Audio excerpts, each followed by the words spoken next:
A prison gang leader drags an old, weak black janitor to the floor and makes the block laugh. The guards don't move. The lights hum like insects. Then the old man looks up, calm, unblinking, and names a command the gang leader thought no civilian would know.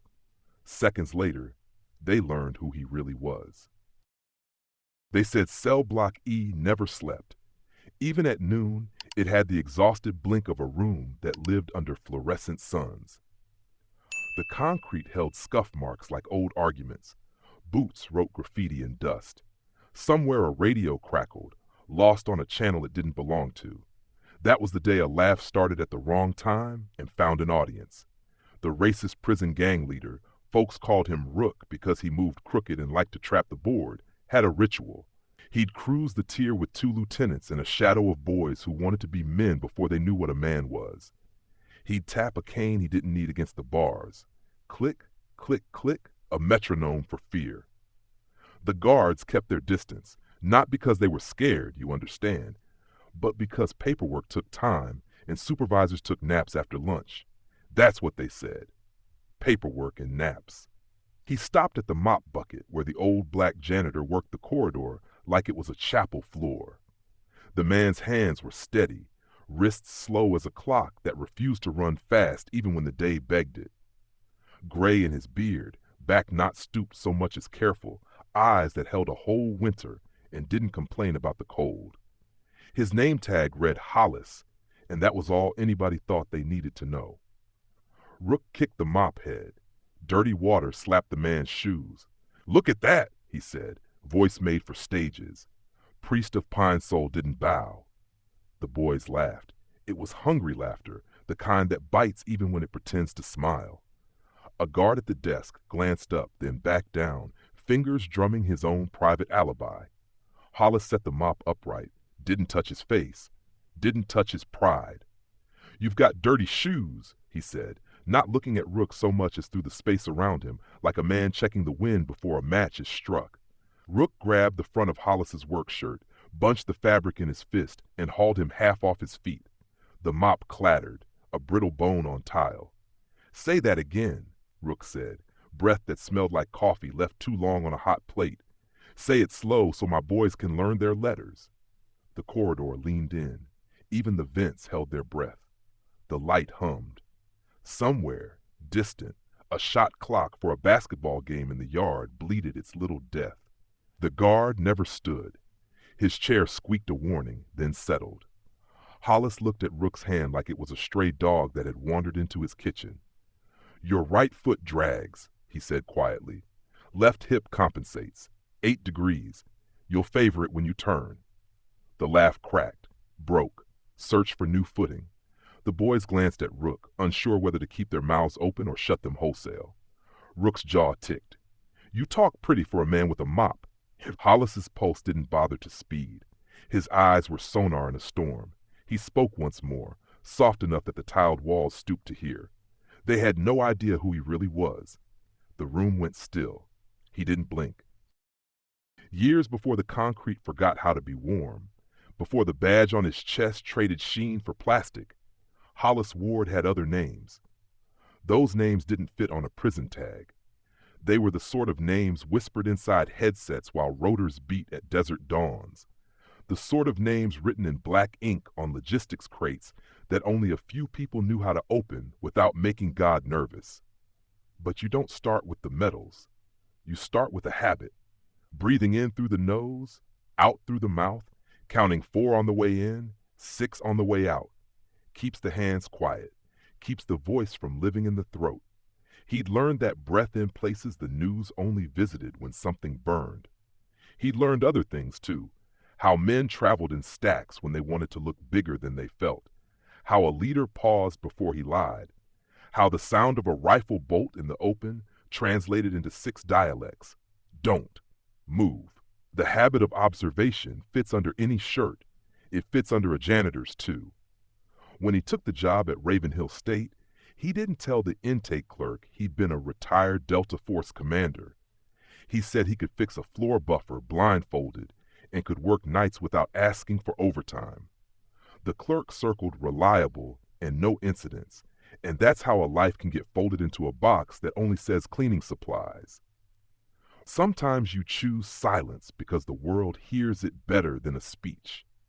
He kept to the quiet corners, knew the way noise traveled along cinder block and came back as rumor, knew which officers cared about policy and which cared about getting through the shift without learning a new acronym.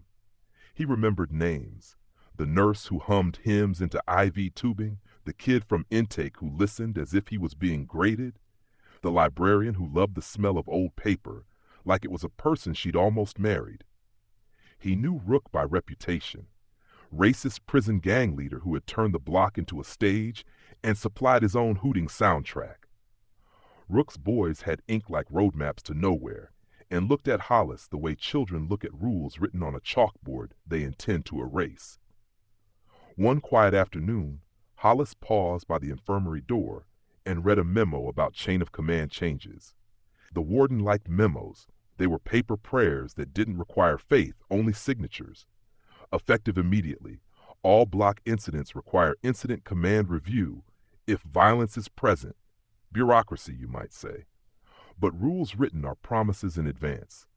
Hollis folded the phrase into his pocket. Incident command review. He didn't plan a thing. He just respected the idea that words could be tools if you picked them up with the right grip. He breathed. In 4. Out 6. The mop handled the rest. The room went still. He didn't blink. Rook lived for an audience and built one as easily as other men boiled water. After that first shove, he decided the old man's calm needed a public correction, so he invited more faces. On chow line rotation, he cut in front and let the tray ride his hip like a trophy. On count, he leaned on the rail with both elbows and told a story about a janitor who thought he was a man. On the day of laundry detail, he put on a show. "Gather up," he called, voice skidding down the corridor. His lieutenants, Brick and Lyle, took the corners.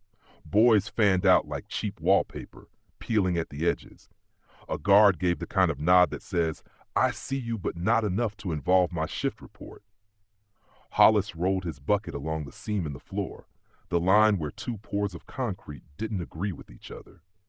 He squeezed the mop dry, not out of nerves, but because a man who aims to stand his ground prefers not to slip on a joke. Rook stepped close. So close Hollis could map the white ring where a cheap wedding band used to live. "You think you're special?" Rook asked, voice caring for the back row. "Think you can read a man's foot and win a war?" He snorted. Laughter came on cue. "I've read men tougher than you in the yard when the sun broke them in half." Hollis looked at his bucket. "Water's dirty," he said. "Needs changing." Rook's hand flashed. The backhand cracked like a ruled page. The mop spilled.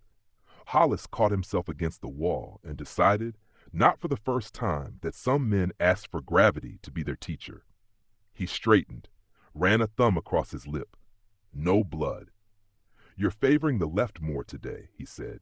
"You don't trust your right side. That's how you'll fall." Brick laughed too hard, the way a second-in-command worships the sound of his own courage. Lyle's eyes flicked fast from Hollis to Rook, like a man who has learned to smell weather. Down the tier, a young inmate named Alvarez had set his tray aside. "Leave him," Alvarez called, voice brave enough to prove the possibility of bravery. Rook turned fast. "You got something to say, choir boy?" he asked. Alvarez swallowed. Courage is a small animal. It needs feeding. "He's just cleaning, man." Rook didn't like the word just. He liked the word mine. He cut the distance between them and let the silence thicken. Alvarez sat back down because he had learned the prison lesson that sometimes survival means writing the right answer in pencil and erasing it later when you're alone. Rook turned back to Hollis. "Kneel," he said. "Kiss the floor. Show my boys how respect looks." Hollis didn't move. That was the whole trick. Sometimes not moving is a country you declare independence for. He just breathed in 4, out 6 and said, "Respect is a habit." Rook gripped Hollis by the collar and drove him toward the table edge, dragging him across scrubbed concrete until the old man's knuckles rasped the floor like matches that refused to light. Somebody laughed, high and cruel. Somebody else gagged, the sound of a soul rejecting a meal. The guard at the desk wrote something down in a notebook and told himself it was a schedule. The room went still. He didn't blink. And then Hollis said something small. Incident Command will need the footage. It didn't land right away. It had to find the ears built to hear it. A quiet ripple went through the air, like the moment before a flag catches wind and becomes more than colored cloth. Rook's grip loosened, a hair. "What?" he said, instinctively looking for a camera he couldn't see but had felt as a presence his entire criminal career. Pride loves applause. Cameras love truth. Somewhere, very far away, a rule sat up straighter in its chair. He didn't blink. Rules can change. There are secrets men keep because they're ashamed. There are secrets men keep because the world is safer when it doesn't know. Hollis's secret had nothing to do with shame. It had to do with a choice he'd made when desert sand filled his boots and a young squad leader, Tanaka, bright as a new dime, said, "Sir, if we make it back, nobody is going to believe the part about the generator." Hollis had smiled without showing his teeth. "Good," he'd replied. "Let's give them something else to talk about." Back in the present, the corridor's hum broke. The lieutenant warden, Miss Keating, all business, shoes that declared her presence before her voice did, stepped onto the block with a visiting oversight official in a navy blazer. They were early for a review, or they were on time for something else. The blazer carried a tablet and spoke like a man accustomed to rooms that obeyed screens. "We're piloting real-time incident command," he said to Keating, eyes already scanning for nodes and lenses. "Footage sync is live." Rook let go of Hollis because his hand forgot what it was holding. He straightened, squared his shoulders, cut a look at the boys to see if their faith had cracked. Brick looked angry. Lyle looked curious. Alvarez looked like a man praying with his eyes open. Keating's gaze swept the tier, not missing the splashed bucket, the wet shoelaces, the way Hollis's shirt collar gathered where a fist had tested it. "What's going on?" she asked, voice flat enough to iron a lie. Her eyes found Hollis. Something in her expression changed. Not recognition of a face, but recognition of a bearing. There are stances the military teaches that a lifetime can't unteach. It's in the way a man centers his weight, the way he inventories exits without twitching his eyes. She had a brother who'd served. She knew the smell of trained calm like other people know rain. The oversight official turned his tablet toward her. A frozen frame, Rook's fist in fabric, Hollis's shoulders resisting not out of stubbornness but of precision. On the tablet's bottom edge, metadata sang its small bureaucratic song. Time code, camera ID auto flag, use of force likely. Keating didn't blink. "Name?" she asked. "Hollis Ward," the intake clerk nearby offered, surprised to hear his own voice let go of the rumor it had been holding for months. "Custodial." Hollis exhaled. He didn't adjust his collar. He didn't bow or straighten. He stood like a man who'd waited in rooms for worse news and survived anyway. "Ma'am," he said, giving Keating the nod. Professionals give one another when their trades don't require applause. The oversight official tapped the screen. Cross-referencing staff vetting, interesting. His mouth formed a small O that no one else heard. He turned the tablet so Keating alone could see the footnote returned by a database that the public didn't browse. Commendations, Joint Special Operations, retired with honor.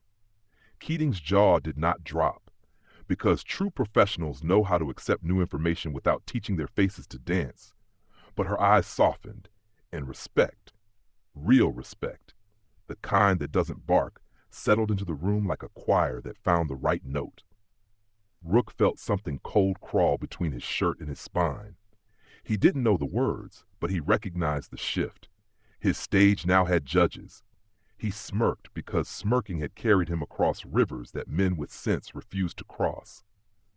"We were just playing," he lied, the way bullies translate history. Hollis said nothing.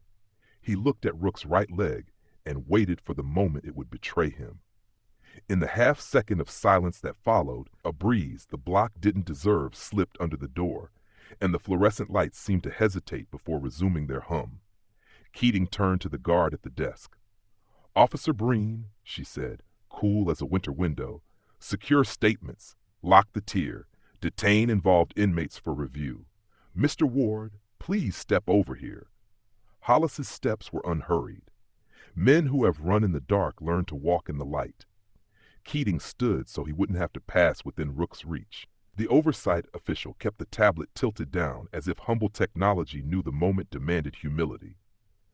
Mr. Ward, Keating said softly, do you require medical attention? No, ma'am. You are safe. Yes, ma'am. He didn't raise his voice. He didn't gloat. He didn't look for the boys' eyes and hand them a lesson they hadn't earned. He let the room read the new script on its own, word by word, until even the slowest mouths could sound it out. Silence. Half a second, maybe 8/10. The room went still. He didn't blink. Justice in a prison does not arrive on horseback. It arrives in triplicate, with signatures. But if you know how to listen, you can hear its hooves all the same. Keating didn't call it a crackdown. She called it compliance review. The words were tasteful. The consequences were not. Rook, Brick, and Lyle found themselves in a small gray room where chairs think they're bigger than they are.